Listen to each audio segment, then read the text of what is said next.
Hello' guys, প্ৰথমতে মই সকলোকে আন্তৰিক শুভেচ্ছা জ্ঞাপন কৰিছোঁ। আৰু আজি মই অলপ এই আমাৰ কুংকি চৌধুৰী, জ্ঞানশ্ৰী বৰা তেওঁলোকৰ বিষয়ে অলপ কথা পাতিব বিচাৰিছোঁ।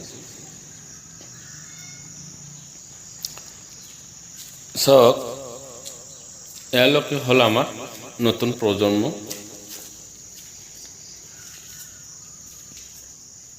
এই কুংকি চৌধুৰী আৰু জ্ঞানশ্ৰী বৰা এওঁলোকে কমপ্লিটলি এইবাৰ নতুনকৈ আমাৰ ইলেকশ্যনত আহিছে। তো এওঁলোকক আমাৰ অসমবাসী, অসমৰ কাৰণে, অসমৰ নতুনত্বৰ কাৰণে বহুতেই দৰকাৰ আছে। কিয়নো আমি এটা কথা জানো যে পুৰণিবিলাকে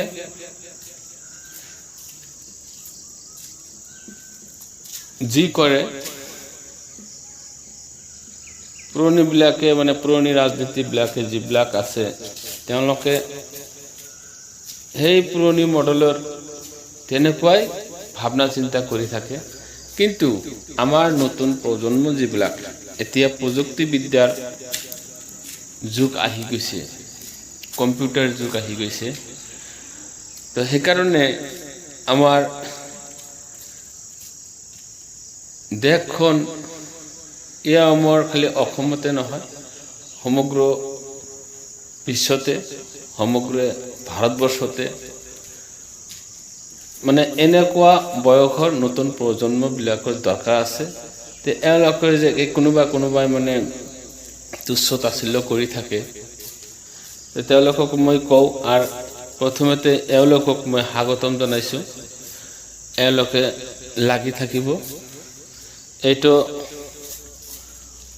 তেওঁলোকৰ প্ৰথম খোজ, এখোজ দুখোজকৈ আগবাঢ়ি যাব লাগিব। তেওঁলোকক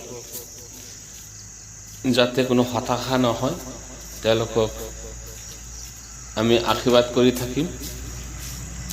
আগন্তুক দিনত তেওঁলোকে আমাৰ ভৱিষ্যত, দেশৰ ভৱিষ্যত, তেওঁলোকে নতুন কেনেকৈ দেশখন